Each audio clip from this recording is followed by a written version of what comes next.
Hi!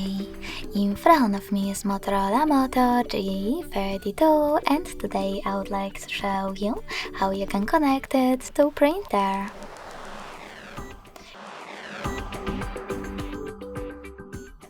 You need to begin by opening Devices settings and clicking on Connected Devices right away. Now choose Connection Preferences, tap on Printing and Default Print Service. Then wait! Your device is now searching for a printer.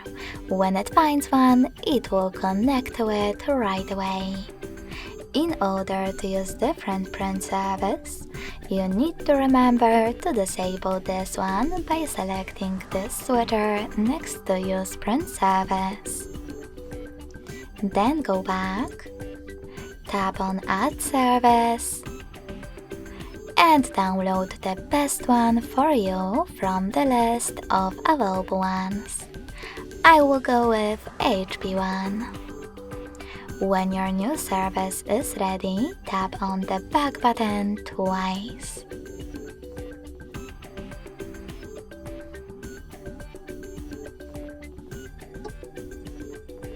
Then just click on your new service and wait again.